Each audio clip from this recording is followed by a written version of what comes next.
Does she write a letter, does C write a letter, यह है active voice, ठीक है।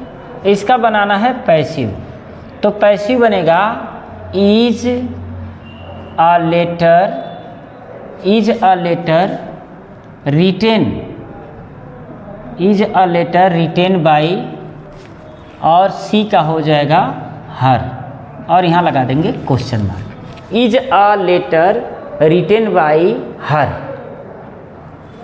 प्रणाम, नमस्कार, आशीर्वाद। मैं आपका स्वागत करता हूँ इस चैनल पर, और ख़ास करके अंग्रेजी पढ़ने के लिए। आज हम लोग इंट्रोगेटिव सेंटेंस का पैसिव वॉइस बनाना देखेंगे, यानी कि जो सेंटेंस इंट्रोगेटिव होता है, इंट्रोगेटिव सेंटेंस का पैसिव वॉइस कैसे बनता है, उसमें मैंने हु को भी लिया है, हु और विच। जैसे एग्जाम्पल देखते हैं, who wrote, who wrote Mahabharata, the Mahabharata, who wrote the Mahabharata, who wrote the Mahabharata, ठीक है। अब ये इसका आप बनाओगे तो हो जाएगा by whom, by whom was the Mahabharata, the Mahabharata, Mahabharata written, written, by whom was the Mahabharata written. या आप ऐसे भी लिख सकते हो, whom was the Mahabharata, the Mahabharata, Mahabharata written, written by. तो ये भी इसका पैसिव सही है। तो आज हम लोग इसी को देखेंगे कि इंट्रोगेटिव सेंटेंस, चाहे हेल्पिंग वर्ब की सहायता से इंट्रोगेटिव हो, यस या नो टाइप्स, या WS टाइप्स इंट्रोगेटिव सेंटेंस हो, इन दोनों सेंटेंस का आज हम लोग पैसिव वॉइस बनाना सीखेंगे।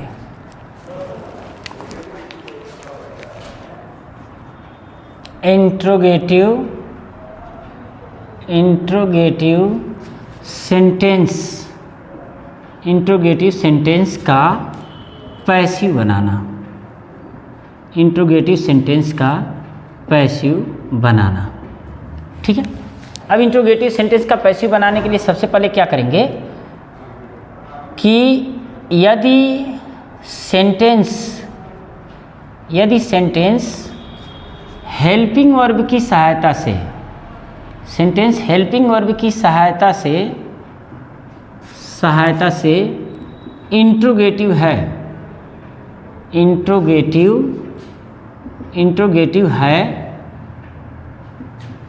तो पैसिव वॉइस में लगने वाले, पैसिव वॉइस में लगने वाले हेल्पिंग वर्ब को सबसे पहले लिखते हैं, सबसे पहले लिखते हैं। यानी कि इसका स्ट्रक्चर देख लेते हैं। स्ट्रक्चर क्या होता है? स्ट्रक्चर में, स्ट्रक्चर जो इसका बनेगा, सबसे पहले रहेगा हेल्पिंग वर्ब, हेल्पिंग वर्ब, उसके बाद रहेगा ऑब्जेक्ट। क्योंकि अगर इसके पहले अगर आप नहीं पढ़े हैं तो एक वीडियो मेरा पढ़ा हुआ है, उस पर जाकर देख लीजिए, वो लिखा है बेसिक रूल, सबसे सस्ता, आसान और टिकाऊ है। तो basic rule of passive voice का है, उसको जरूर देख लीजिए, तब ये समझ में आएगा। वैसे मैं प्रयास करूँगा कि पूरा आपको यहीं समझ में आ जाए। हेल्पिंग वर्ब प्लस ऑब्जेक्ट, उसके बाद मेन वर्ब का थर्ड फॉर्म, और उसके बाद बाई करके सब्जेक्ट लगाया जाता है। पैसिव वॉइस का यही नियम थोड़ा बड़ा अजीब है कि सब्जेक्ट को ऑब्जेक्ट दिया जाता है और ऑब्जेक्ट को सब्जेक्ट बना दिया जाता है। ऐसे में जब पैसिव वॉइस बनाया जाता है तो आई को मी में, आई को बाई मी में, वी को बाई अस में, दे को बाई देम में, बाई देम में, ही को बाई हिम में, बाई हिम में, और सी को बाई हर में, सी को बाई हर में, सर ये इस्तेमाल रहेगा, बाई हर में बदल देते हैं। ये भी एक काम करते हैं, याद रखिएगा, बदल देते हैं। और मैं एक किनारे से बोल दे रहा हूँ कि किस टेंस में कौन सा हेल्पिंग वर्ब लगेगा, आप ध्यान दीजिएगा। प्रेजेंट इंडिफिनिट का जब पैसिव बनाएंगे तो इज एम आर लगेगा। प्रेजेंट कंटिन्यूअस का जब बनाएंगे तो is being, am being, are being लगेगा, आर बीइंग लगेगा। और प्रेजेंट परफेक्ट का जब बनाएंगे तो हैज बीन, हैव बीन लगेगा, हैज बीन, हैव बीन लगेगा। ठीक है, प्रेजेंट परफेक्ट कंटिन्यूअस का पैसिव नहीं बनेगा। पास्ट इंडिफिनिट का बनाएंगे तो वाज वेयर लगेगा, याद कर लेना, वाज वेयर लगेगा, वाज वेयर। और पास्ट कंटिन्यूअस का बनाएंगे तो was being, were being, were being, were being लगेगा। और पास्ट परफेक्ट का बनाएंगे तो हैड बीन लगेगा, had been. Past perfect continuous का पैसिव नहीं बनेगा। फ्यूचर इंडिफिनिट का बनाएंगे तो विल बी लगेगा, शैल बी लगेगा, विल बी, शैल बी। और फ्यूचर कंटिन्यूअस का पैसिव नहीं बनेगा। फ्यूचर परफेक्ट का बनाएंगे तो will have been, will have been, shall have been लगेगा, shall have been. Future perfect continuous का पैसिव नहीं बनेगा। तो ये हेल्पिंग वर्ब आप देख लीजिए, किताब का भी थोड़ा अध्ययन कर लीजिए, उसके बाद हम लोग इंट्रोगेटिव सेंटेंस का पैसिव बनाना सीख रहे हैं।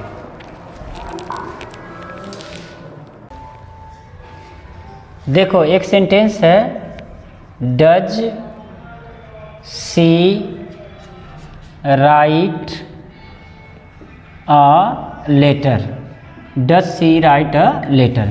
यह इंट्रोगेटिव सेंटेंस है और इंट्रोगेटिव सेंटेंस जो है वो हेल्पिंग वर्ब की सहायता से है। तो हम भी क्या करेंगे, इसमें हेल्पिंग वर्ब पहले लगा देंगे। दरअसल जो स्ट्रक्चर होता है पैसिव वॉइस का वो होता है कि ऑब्जेक्ट सबसे पहले लिखते हैं, लेकिन जब इंट्रोगेटिव सेंटेंस होता है और वो भी इंट्रोगेटिव जो हेल्पिंग वर्ब होता है उसकी सहायता से होता है, तो इसमें जो हेल्पिंग वर्ब लगेगा उसी को हम पहले लिखेंगे। तो प्रेजेंट इंडिफिनिट का सेंटेंस है, प्रेजेंट इंडिफिनिट में helping verb is am are लगता है। ठीक है, अब लेटर कितना है, लेटर एक ही है, तो लेटर जब एक ही है तो लेटर के हिसाब से हेल्पिंग वर्ब यहाँ लगेगा इज। इज के बाद आप लिखोगे a letter, is a letter, और फिर वर्ब का थर्ड फॉर्म यानी कि रिटेन, रिटेन, और बाई करके आप सी को हर में कर दोगे, हो गया। दूसरा सेंटेंस देखो, is Ram, is Ram reading a book, is Ram reading a book. अब देखो ये भी इंट्रोगेटिव सेंटेंस है और यहाँ जो सब्जेक्ट है, सॉरी जो ऑब्जेक्ट है वो सिंगुलर है, तो इसका जब हम पैसिव बनाएंगे तो प्रेजेंट कंटिन्यूअस है। प्रेजेंट कंटिन्यूअस में is being, am being, are being का प्रयोग किया जाता है, तो इसका मतलब ये बुक के हिसाब से यहाँ हो जाएगा इज अ बुक। देखो यहाँ थोड़ा सा ध्यान देना है कि जब दो हेल्पिंग वर्ब रहते हैं तो एक ही हेल्पिंग वर्ब को हम इंट्रोगेटिव बनाने के लिए बाहर लाते हैं। तो is a book, is a book, being, being, read का जो थर्ड फॉर्म होगा रेड होगा, लेकिन स्पेलिंग यही है रीड, और बाई करके हो जाएगा यहाँ राम हो जाएगा। ठीक है, इस तरह के जितने भी टेंस होते हैं सारे टेंस का आप बना सकते हो, जैसे did, did, did they, did they see a, did they see a movie, नहीं मूवी नहीं, did the see a lion, lion. ठीक है, अब देखो यहाँ डिड है, इसका मतलब पास्ट इंडिफिनिट है, और जब पास्ट इंडिफिनिट है, जब पास्ट इंडिफिनिट है तो जब आप इसका पैसिव बनाओगे, जब पैसिव बनाओगे तो इसमें जो हेल्पिंग वर्ब लगता है वाज और वेयर लगता है, वाज वर, ठीक है। तो यहाँ ऑब्जेक्ट क्या है, ए लायन है, तो ये लाइन एक ही है तो वॉच पहले आ जाएगा, वॉच, और ऑब्जेक्ट लिख दोगे ए लायन। अब उसके बाद सी का थर्ड फॉर्म सा, और उसके बाद लिख दोगे बाई देम, ठीक है, बाई देम। अब थोड़ा सा देख लेते हैं कि जिसमें यहाँ अब तक तो हमने देखा कि हेल्पिंग वर्ब पहले है, अब देख लेते हैं इंट्रोगेटिव वर्ड अगर पहले है तो उसका पैसिव वॉइस हम कैसे बनाते हैं। चलो नेक्स्ट सेंटेंस देख लेते हैं, जैसे when will he play cricket, when will he play cricket. अब देखो आपने ये देखा कि ऐसे सेंटेंस होते हैं जिसमें हेल्पिंग वर्ब पहले होता है, लेकिन यहाँ सेंटेंस आप जो देख रहे हो इसमें इंट्रोगेटिव वर्ब पहले है, सॉरी इंट्रोगेटिव वर्ड पहले है ना। तो इंट्रोगेटिव वर्ड पहले है तो इसका जब हम पैसिव बनाएंगे तो सबसे पहले इसी इंट्रोगेटिव वर्ड को ही लिखेंगे व्हेन, और जब भी कोई भी इंट्रोगेटिव वर्ड लिखेंगे तो इसके तुरंत बाद हेल्पिंग वर्ब की ज़रूरत पड़ेगी। अब देखो ये फ्यूचर इंडिफिनिट है ना, तो फ्यूचर इंडिफिनिट का पैसिव बनाते समय विल बी या शैल बी की ज़रूरत होती है, विल बी या शैल बी। अब बात यह है कि विल बी लगेगा कि शैल बी लगेगा। तो क्रिकेट क्या है, थर्ड पर्सन है, आप देखोगे तो सिंगुलर है तो इसके साथ विल ही लगेगा, विल, तो व्हेन विल। अब क्रिकेट, क्रिकेट, ठीक है, क्रिकेट। अब विल के साथ यहाँ बी यहाँ लगेगा ऑब्जेक्ट के साथ। आपको पहले भी बताया गया है कि जब एक सेंटेंस में हेल्पिंग वर्ब की संख्या अधिक हो और वह इंट्रोगेटिव सेंटेंस हो तो एक ही हेल्पिंग वर्ब बाहर जाएगा, एक हेल्पिंग वर्ब अंदर रहेगा, या दो हेल्पिंग वर्ब जो रहेंगे वो सब्जेक्ट, ये जो ऑब्जेक्ट है ना सब्जेक्ट बन के आया है इसके पहले रहेगा, ठीक है। तो व्हेन विल क्रिकेट बी। अब प्ले का थर्ड फॉर्म करेंगे यानी कि प्लेड, प्लेड, और देखो यहाँ बाई करके हो जाएगा बाई हिम, ठीक है। कोई भी अगर ऐसे इंट्रोगेटिव सेंटेंस है यहाँ, जैसे एक सेंटेंस और लेते हैं, what do you do, what do you do. अब देखो what do you do present indefinite है, प्रेजेंट इंडिफिनिट में जो हेल्पिंग वर्ब लगता है इज, एम, आर लगता है। कब, जब पैसिव बनाते हैं तब। तो जब पैसिव आप बनाओगे तो सबसे पहले आपको व्हाट लिखना ही लिखना है, व्हाट। अब देखो यहाँ जो ऑब्जेक्ट है ना व्हाट ही है, इसमें ऑब्जेक्ट कोई अलग से नहीं आया है, तो व्हाट ऑब्जेक्ट है तो इसी के अकॉर्डिंग इज लग जाएगा, व्हाट इज। अब जो मेन वर्ब है यहाँ आ जाएगा व्हाट इज डन। अब इसमें जो सब्जेक्ट है यू है तो इसको हम कर देंगे by you, what is done by you. तीसरा देखो, जब किसी सेंटेंस में हु पहले हो तो हु वाला थोड़ा सा बेहतरीन है, जैसे who has written, who has written Gita, who has written Gita, Gita किसने लिखा है। अब देखो जब भी हु रहेगा पहले तो इसका पैसिव बनाते समय हम सबसे पहले बाई हुम कर देंगे, ठीक है, बाई हुम, यानी कि ये हो गया किसके द्वारा। अब ऑब्जेक्ट आपको मिल रहा है गीता, लेकिन यहाँ जो बाई हुम है ये देखना है ये इंट्रोगेटिव वर्ड है, ये इंट्रोगेटिव वर्ड है, तो इंट्रोगेटिव वर्ड के तुरंत बाद हेल्पिंग वर्ब चाहिए, और यहाँ है हैज़, यानी कि ये प्रेजेंट परफेक्ट है, तो प्रेजेंट परफेक्ट का पैसिव बनाते समय हैज़ बीन या हैव बीन का प्रयोग किया जाता है, ठीक है। अब यहाँ देखो गीता कितना है, एक ही है, सिंगुलर है, तो 100% हैज़ लगेगा, हैज़। अब आप यहाँ लिखोगे गीता, अब हैज़ बीन है तो ऑब्जेक्ट के बाद बीन लगेगा। अब रिटेन यानी राइट का थर्ड फॉर्म, तो रिटेन। अब इसमें सब्जेक्ट है नहीं क्योंकि सब्जेक्ट तो हु ही है, तो यहाँ बाई नहीं लगेगा, और बाई लिख के सब्जेक्ट नहीं लिखेगा, यहाँ क्वेश्चन मार्क लग जाएगा। बात समझ में आई होगी। अगर आप ऐसा नहीं बनाते हो तो जो मॉडर्न चल रहा है इस समय, खास करके जो प्रचलन में है, उसमें क्या किया जाता है, हु को तो हम हुम में बदल देंगे, हुम में बदल देंगे, लेकिन बाई नहीं लगाएंगे, बाकी सब करेंगे। यानी कि ऑब्जेक्ट लाएंगे तो ऑब्जेक्ट से पहले हैज़ लिखेंगे, हैज़ गीता, और यहाँ लिखेंगे बीन, और यहाँ रहेगा रिटेन। सारा प्रोसेस वही है। अब यहाँ जो है हम बाई कर देंगे और क्वेश्चन मार्क लगा देंगे, हो गया। तो whom has Gita been written by, तो ये दोनों सही हैं, आप किसी भी तरह से बना सकते हो। तो दो एक और एग्जाम्पल हम लोग देखते हैं और उसमें which को भी देख लेते हैं। देखो एक क्वेश्चन है, who teaches you English, who teaches you English, तुम्हें अंग्रेजी कौन पढ़ाता है। अब इसका जब आप पैसिव बनाओगे तो हु को बाय हुम तो करना ही है आपको, बाय हुम। क्यों? यानी कि किसके द्वारा, हुम माने किसके होता है, तो किसके द्वारा। अब देखो इसमें जो ऑब्जेक्ट है ना, यू भी है इंग्लिश भी है, तो आप जिसको भी लो, ये प्रेजेंट इंडिफिनिट है तो प्रेजेंट इंडिफिनिट में इज, एम, आर लगेगा। अब इन दोनों में से किसी को भी आप ले सकते हो।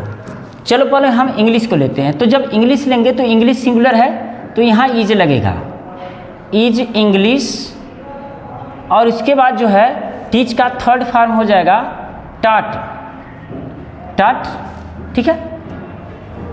बाय होम इज इंग्लिश टाट, और यू जो बचा हम यू लिख देंगे यहाँ, हो गया क्लियर। या इसको आप चाहो तो ऐसे बना सकते हो, home is English, home is English टाट, टाट यू, और यहाँ लिख देंगे बाई, क्लियर। दूसरा तरीका है, आप चाहो तो ऐसे भी बना सकते हो, और इसको केवल आप यहाँ होम लिखो, होम, और इसको जो है चाहे होम लिखो या बाई होम लिखो, कोई दिक्कत नहीं है। अब यू को आप ऑब्जेक्ट बनाओ, तो देखो इंग्लिश सिंगुलर था तो इज लगा, यू प्लूरल है तो क्या लगेगा, आर लगेगा, और यहाँ लगेगा यू। इसको बाई होम ही कर देते हैं, ठीक है, ताकि आपको शंका ना हो, बाई होम, ठीक है। By whom are you. अब टीच का थर्ड फॉर्म टाट, और यहाँ आप लिख दोगे इंग्लिश, कोई दिक्कत नहीं है। जब इंग्लिश था तो आपने इज लगाया क्योंकि सिंगुलर था, अब यू है तो यू के अकॉर्डिंग आपने आर लगाया, और जैसे आप हूँ बाई बाद में कर सकते हो वैसे भी इसको बना सकते हो। सबसे पहले लिख दोगे whom, whom are you, whom are you टाट,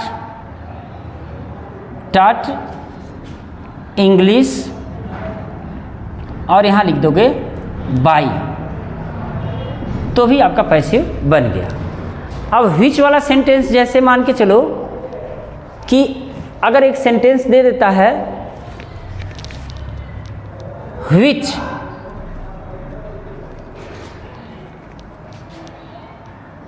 which teacher, which teacher taught you, taught you English, same to same है जैसे हु का है। अब देखो विच टीचर का मतलब हो गया, जब आप पैसिव बनाओगे तो हो जाएगा by which teacher, by which teacher, ठीक है।